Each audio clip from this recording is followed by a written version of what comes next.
I'm very glad that you came tonight. For I have a story to tell you, and the one who gave it to me is here tonight. But I'll prepare you for it first, for I've been teaching it for years and years and years.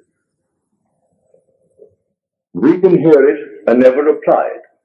And I repeat night after night, we are the acting power. It doesn't operate itself. We still self-study. Quite often our training is in conflict with it, and we can't quite bring ourselves to apply it. We are told in the 118th Psalm, the stone which the builders rejected has become the chief cornerstone. This is the Lord's doing.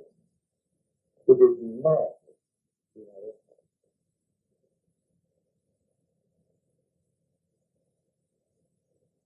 Many years ago, sitting in the silence, thinking of nothing in particular, my eyes closed in contemplation, but not even thinking of any one particular thing. Suddenly, a stone appeared before my eyes. At that side, two steps. And here the steps scattered into many, many pieces. And then the step at this time into the human form, seated in the lotus pose. As I looked at it, I saw it was myself. I was actually looking at myself. I became so immensely lifted. As I looked at it, it began to glow. And then reached the intensity of, I would say, the light of the sun. And then it exploded. And then I awoke in my chair. The stone that I had rejected was myself. I could not believe that I myself was the cause of the phenomena of my life. I said, he did it, she did it, they did it, the world did it, but certainly I am not responsible. These were things happen because others are the causes. And here I am looking at the stone which the builder rejected. This is marvelous for you. It's the Lord's doing, and it's marvelous in our sight.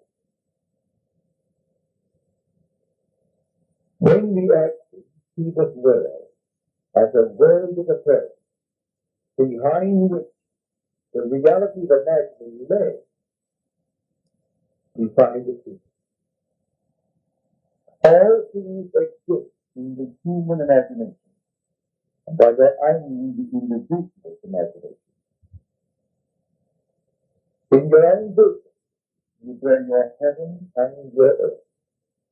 And all that you behold, whether the first or not, it is within, in your imagination, of which this world of mortality is but a shadow. Now you and I will call ourselves either Christians or Jews. Both of the same God. The Jew is the foundation stone. It is the tree. Christianity is its fulfillment. It is the fruit. But the tree is Judaism. And all that it actually contains will come out eventually in a plan. A wonderful plan that was there in the beginning of time. And that we call Christianity. Blessed said, I know of no other Christianity and no other gospel than the liberty, both of body and mind, to exercise the divine art of imagination. Many of the apostles knew no other gospel. And the worship of God is using his gift. And then he says, God becomes as we are, that we may be as he is. Now what is the gift? He also mentions that. The gift, the man is all imagination, and God is man, and exists in us, and we in him. The eternal body of man is the imagination, and that is God himself, the divine body, Jesus. Now, as you're seated here, that's all about you. Your own wonderful human imagination is the God of the universe. That is the one spoken of as the Lord Jesus. That's the one. Is it really true? Well, you're called upon to test it. Test it and see if it's true. Now, I have a letter on me tonight. I really should read it, but I'm not going to. I should read it just as you wrote it, and I'll tell you the contents of the letter. This gentleman hasn't been here in years. Last time I saw him was at the e-bell. Well, you know who's been coming since the e-bell, how long that has been. He said, I must tell you this story. It may not make sense, but I must tell it. For it's the first time that I have ever used my training according to the things that I have heard you say. I am a psychologist, and I have wasted years trying to talk people out of their mental problems when I could easily have imagined them whole and happy. Now, here is the story. He said, a friend of mine, this lady, claimed that she was in many ways abnormal. She and her husband adopted a little baby girl, and something very strange went wrong with the child. The child was 4 years old and still could not speak, and the few words it muttered, it garbled so that it was simply not intelligible. But in the 4 years talking to her, there was progress. Then one day she said to me, I do not feel any longer that I am abnormal. So now I say to myself, I am not abnormal. He tried to explain to her that that's not quite the approach. And then he broke the thought and he told me this story. If, for instance, in my own case,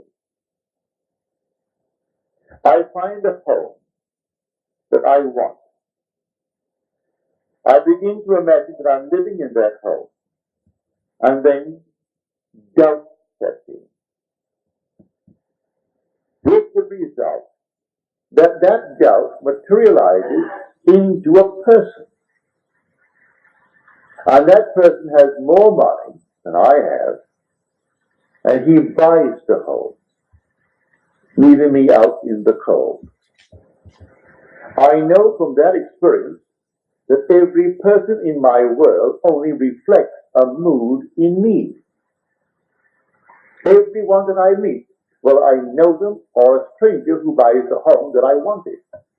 When the doubt set in, the doubt materialized into a person.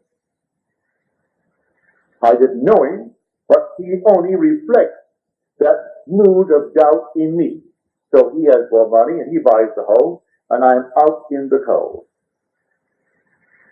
So I reconstructed a sentence for this lady. And I said, no longer must you say, I am not abnormal. You must now begin to say, I am perfectly normal. She said, I do not feel that. He said, I do not care whether you feel it or not. You must begin to persuade yourself that you are perfectly normal by repeating within yourself, I am perfectly normal. The day she began it. The child went into a coma. So profound was the sleep that it was difficult to rouse her. She could not be awakened. She asked me to examine the child. I said, no, take her to a medical clinic and have them examine the child. But as she began, from his suggestion, to assume I am perfectly normal, within 24 hours the child awoke. They made the test in the medical center and found her alert and bright. She was only the outpictured statement of that mother who adopted her. The mother began to feel, I am abnormal. So she adopts a little child, a little girl. And the girl for 4 years couldn't talk. And when she began, it was so garbled, it made no sense. She only bore witness to that strange, peculiar claim of the mother who adopted her. And when she changed the pattern of speech within her and said, I am perfectly normal, the child, by the medical clinic, found her not only alert, but perfectly healthy and returning to a normal state in this world. The whole vast world is yourself pushed out. All that you behold, though it appears without, it is within, in your own wonderful human imagination, of which this world of mortality is but a shadow. Why? I found him. I found him of whom the prophets spoke. They spoke of Jesus. And the world is taught to believe he's a man who lived 2,000 years ago and who was crucified 2,000 years ago. And I am telling you, he is crucified on humanity.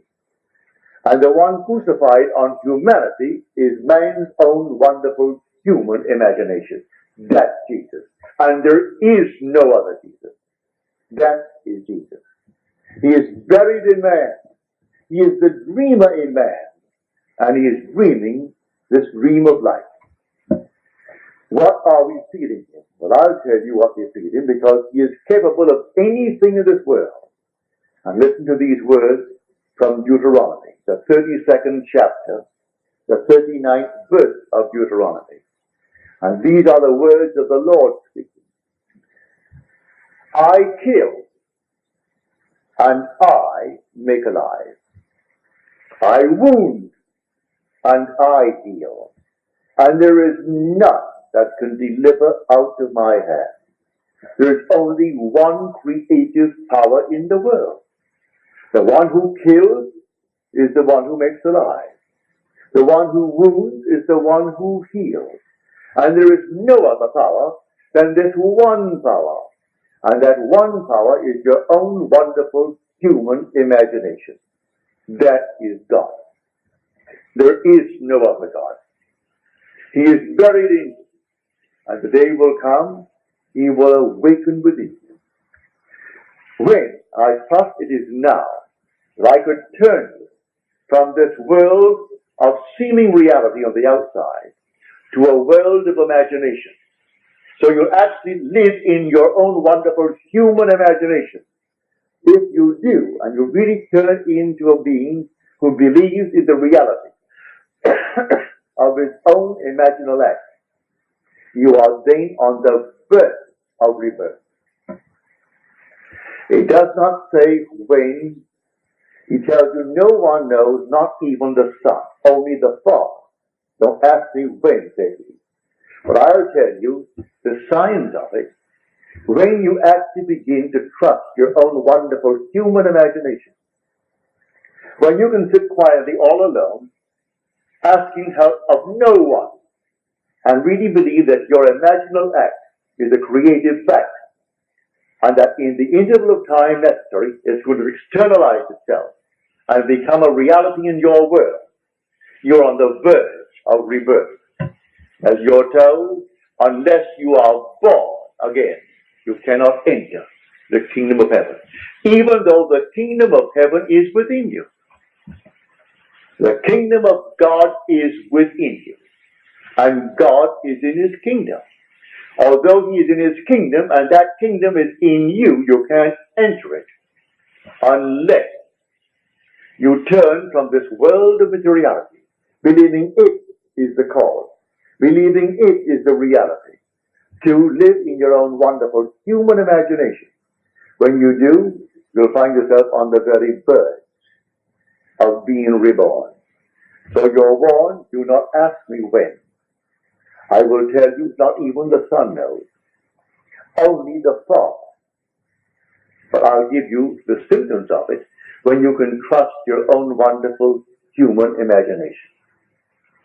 That will be the symptom. Can I stand here tonight and take any request? Doesn't cost me anything, and it's a joy if it's within what I call the golden rule. Do unto others as you would have them do unto you. Ask nothing of me that you would not ask for yourself. Do not ask me to hear any news in this world that you would not really want done to you. Because first of all, I could not do it. I use the golden rule. Then, if it comes within the framework of the golden rule, it's so easy. What would the feeling be like if it were true? That you are what you want to be. That they are what they want to be. That they have what they want to be. Don't ask me how it's going to happen. I do not know. The depth of your own being has ways and means that you, the conscious surface being, know not of. It knows exactly how to do it. So don't ask how it's going to be done. So when doubt sets in, as he said in his letter to me, when the doubt set in, that doubt materialized in the form of a person who also wanted that home and had more money and bought it and left me out in the cold. I can tell from the uprising of moods within me that I'm going to meet certain people. And I do. The mood, you can suppress the mood. As Churchill says, the moods determine the fortunes of people, rather than the fortunes determine the moods. Don't ignore that great man. He said that the mood actually determines the fortunes. So I will catch a mood, or then catch the mood of your wish fulfilled. What would the feeling be like if it were true? Imagine the wish fulfilled. What would it be like? How would I feel if it were true? In spite of all things round about you that deny it, you walk as though it were true. And in a way that you do not know, and you need not know, it will externalize itself within your will, and you will actually receive it. Listen to these words. With God, all things are possible. That you will read in the 19th chapter of the book of Matthew. Now we'll go to the 9th chapter of the book of Mark. All things are possible to him who believes. He equates God with the believer in man. All things are possible to him who believes. That's Mark. Matthew, with God, all things are possible. So he equates the believer in man with God. Well, the believer in me is my own wonderful human imagination. What other thing in man but is reality, which is imagination that believes? It's the dreamer in man. I go to bed at night and I dream. The dreamer and the waking I are one and the same being.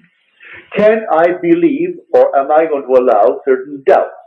Now, he is a psychologist, trained to talk people out of their mental problems. Put them on the couch, put them on the chair, and talk them out of it and spend years, when he could easily, as he confessed, have imagined them whole and perfect and happy. But he said, I believe that I was, through my training, compelled to spend these awkward years as anyone who works at a job spends his time in an awkward manner. If you're not enjoying what you're doing, then it's simply a job and you're doing something that is to you awkward, if you like it. Like my brother Victor, who has made a fortune. The very smell of the ship, the very smell of the boat, the smell of his store, he loves it. He goes there in the morning and the odor of his store, I can't stand it. He goes into the grocery store and everything about it. He just loves the odor. All the combinations of the odors of the grocery store. He goes into his department store. All the things of the department store. That's the odor. It affects him. He loves it. Goes to a hotel. And the restaurant naturally is all in service.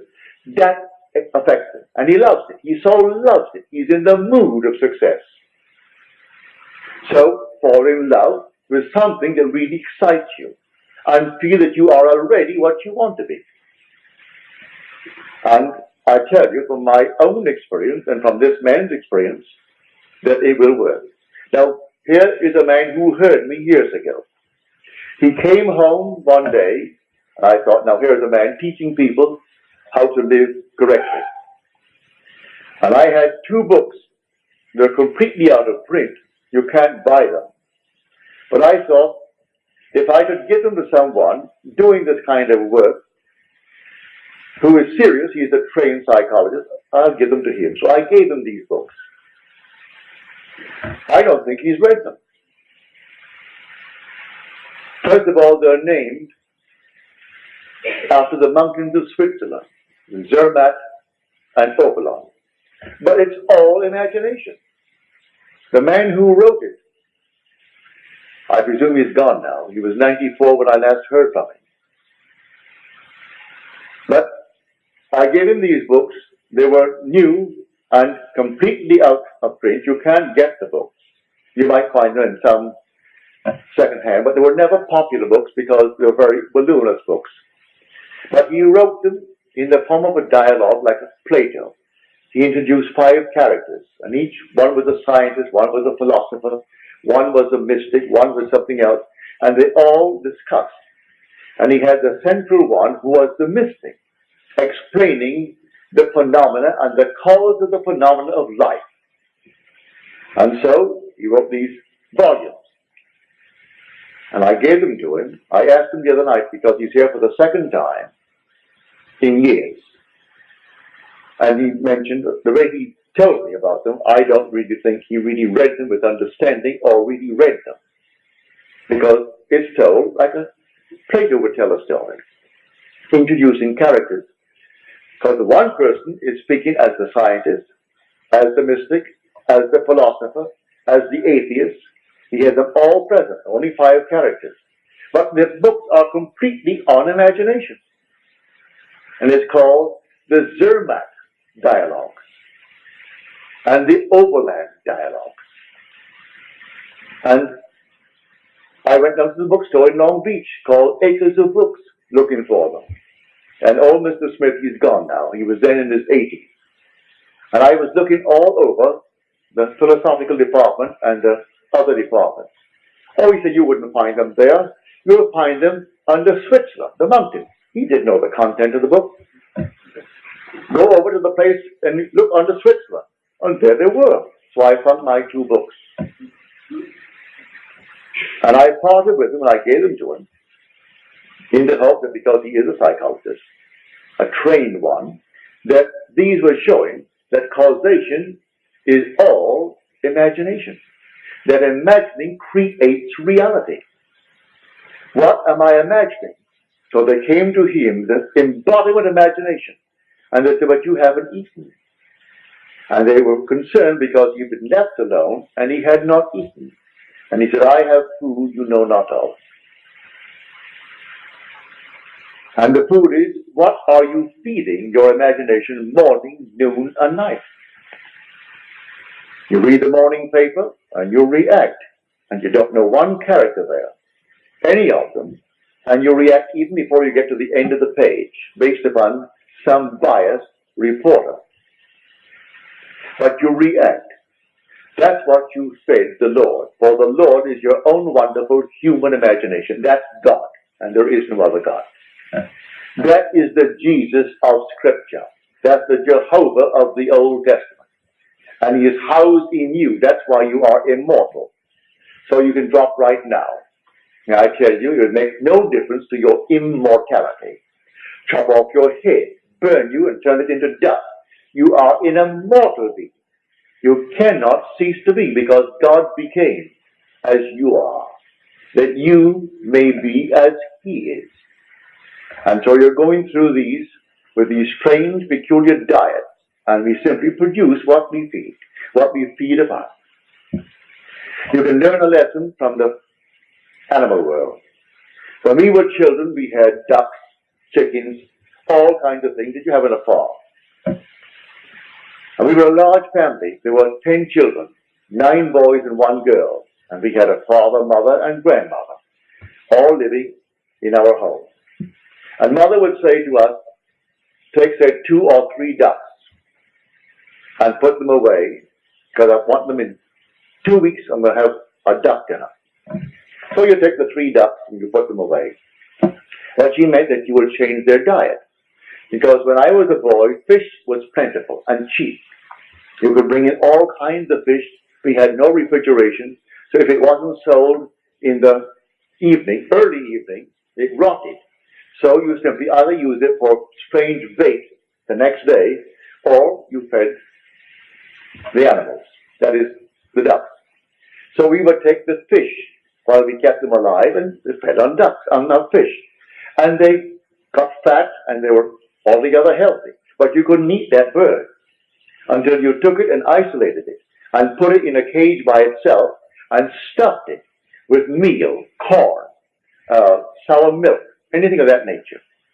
And at the end of 10 days, that bird, having been fed only on, say, milk or corn or anything you had of that nature, the whole system changed.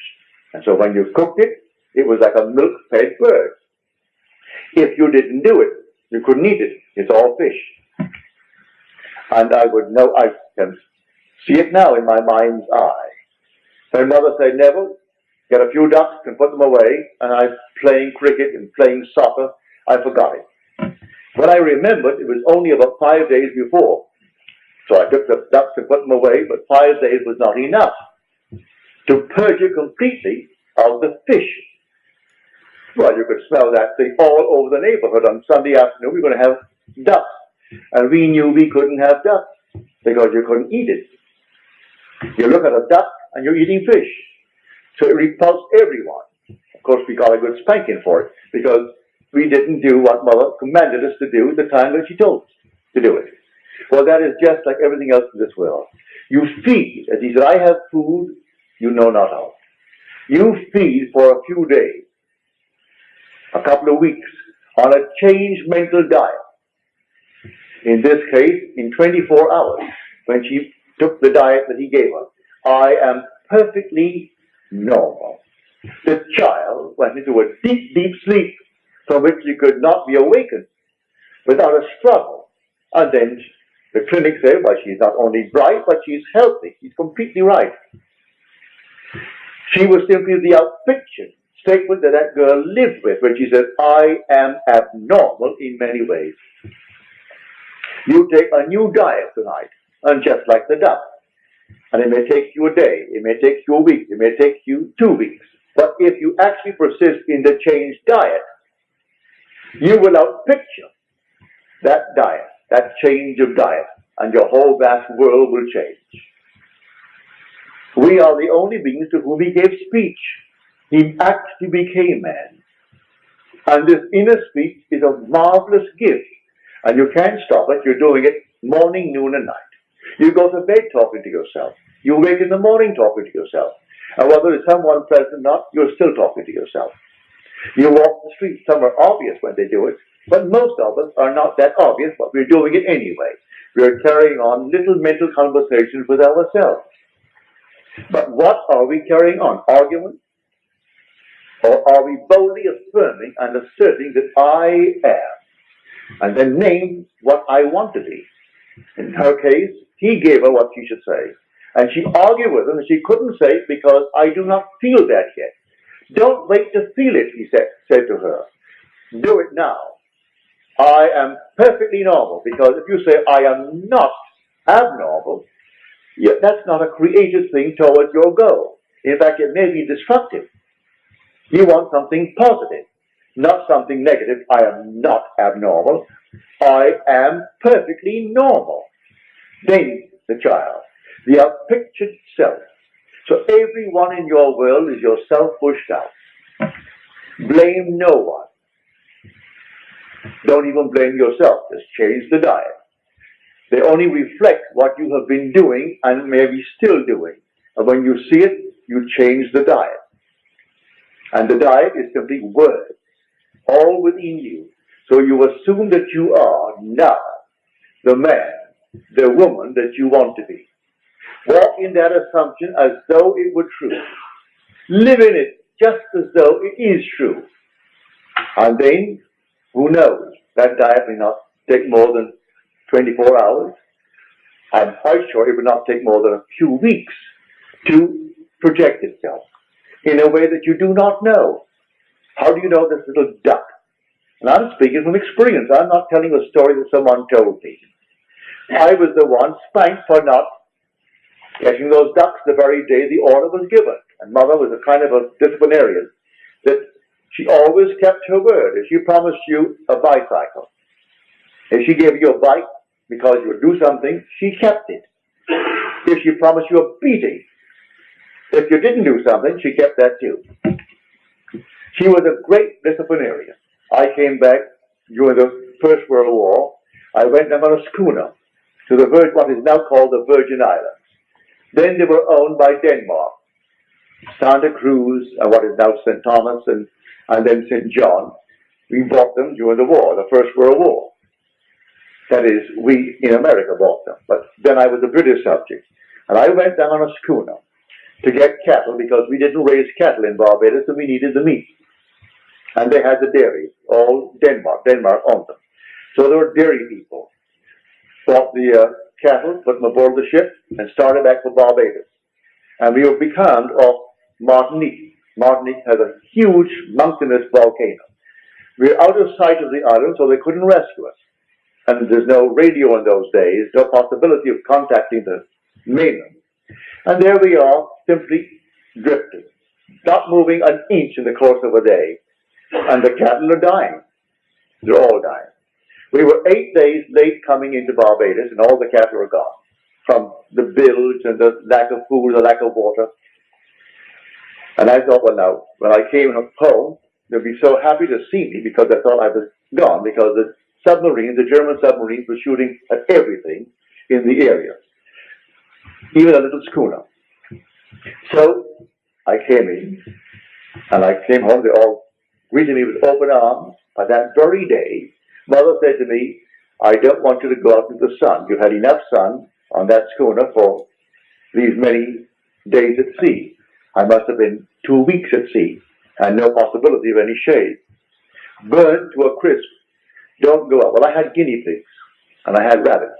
I had to go and see how my guinea pigs and rabbits were coming on. But she told me not to go. I figured my first day home, certainly Mother will not hold it against me. So I went out, disobeying her order. When I came back in, she said, did I tell you not to go out? Yes, Mother. I thought, well, now, after all, it was my first day home. She thought I was dead. Here I am resurrected. That didn't pacify her at all. Took off that shoe and she wanked me. And she let me have it. She was the most marvelous disciplinarian. She promised you a watch, you got it. If she promised you anything, you got it. Including the whipping. So I'm telling you, a change of diet. And in our case, we are the Lord. And the Lord feasts upon words. He is the Word.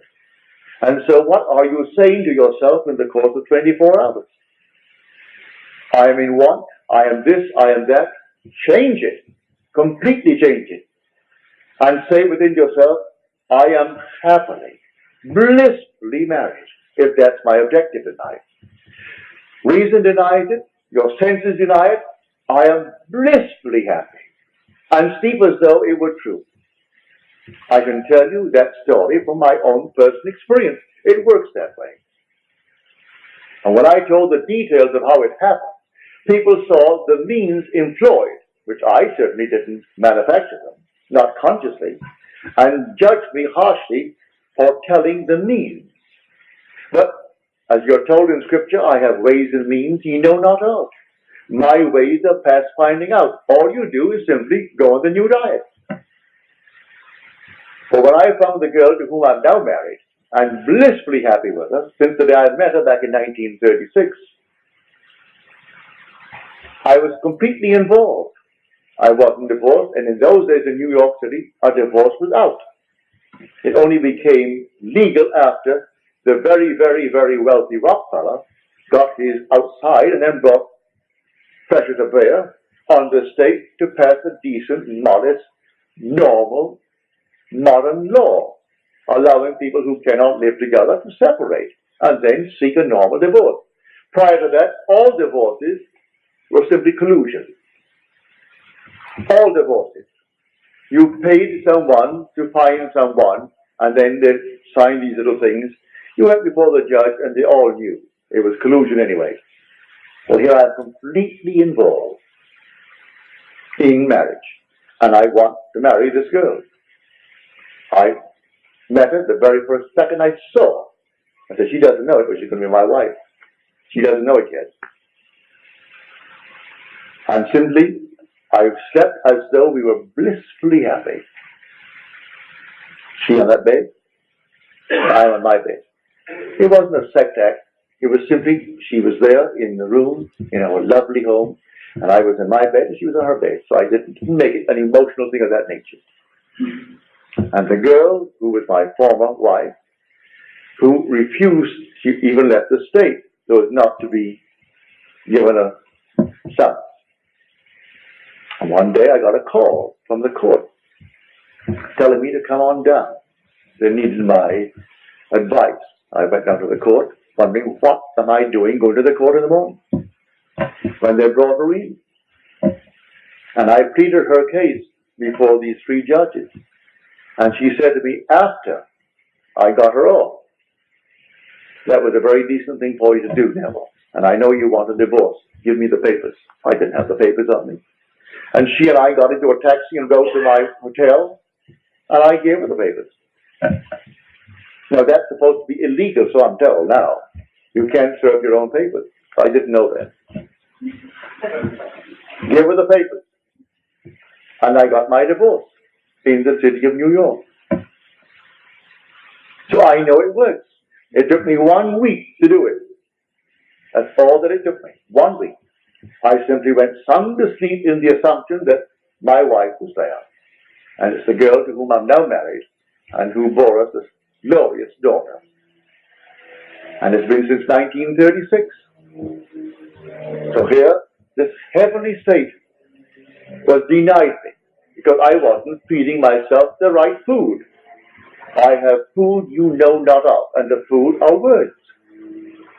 And you repeat them within yourself. What am I saying? As Blake said, oh, what have I said? What have I done? Oh, all-powerful human words. What have I said? What have I done? Oh, all-powerful human words. If man only realized what he is doing when he is talking seemingly idly. So after all, who cares? Who knows? Who knows? The only one that cares knows. And he is your own wonderful human imagination. That is God. That's the Jehovah of the Old Testament and the Jesus of the New. And there is no other God. And he's buried in you. And he's dreaming in you. And surely you want to awake. But you will awake the day that you actually move in to the light of imagination. For you trust your imagination and live in it. You're not far from the threshold of rebirth. But I can't tell you the day or the hour. No one knows but the Father. And the Father is your own wonderful human imagination. I saw it so clearly. This is the stone that the builders rejected. But what the builders rejected has become the chief cornerstone. It was the Lord's doing, and it is marvelous in our sight. So I rejected the fact that I was the cause of the phenomenon of my life. I couldn't believe it. I thought everyone outside of myself caused it. Then I realized, when I saw the vision, here is a stone, a quartz, and it fragmented into numberless parts. As he said, the one who bought the home, that's a fragmented part of my own being. My doubt brought me into being. He materialized my doubt. A man, a person. And he bought the home I wanted because he had more money. I materialized that. It came out of me. So the whole thing fragmented. And then when it came together and formed itself into a man, seated in the lotus posture, and I looked at it, I'm looking at myself. Then I realized I am the cause. He is the dreamer in me. One day he is going to awake from this dream. And when he awakes, I am he. And he and I are one. This is the story I am trying to tell the whole vast world. Because I know it's true, and the day will come, you will know it's true. There is no other God than your own wonderful human imagination. I still would invite you, although I've told you to do it yourself, I still invite you, if you feel uneasy about it, to ask of me. For in the end, may I tell you, we are one. Now let us go into the silence.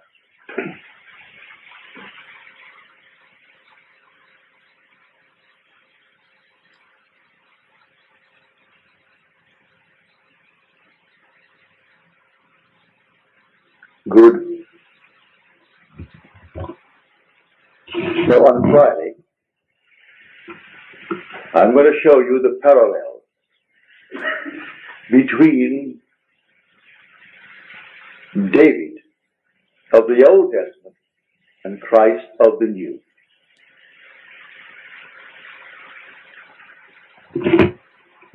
I know, trained as we are, it is the most difficult thing to separate our preconceived opinions from what we're actually looking at.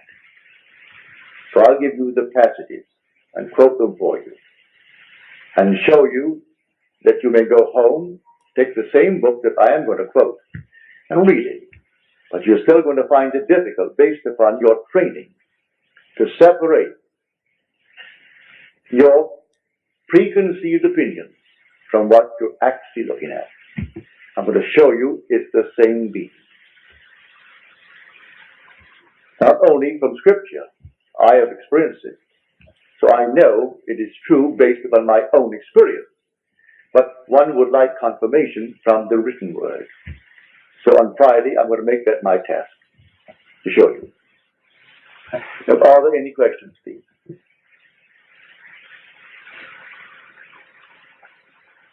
No questions. Well, if they aren't, until the next time. Good night.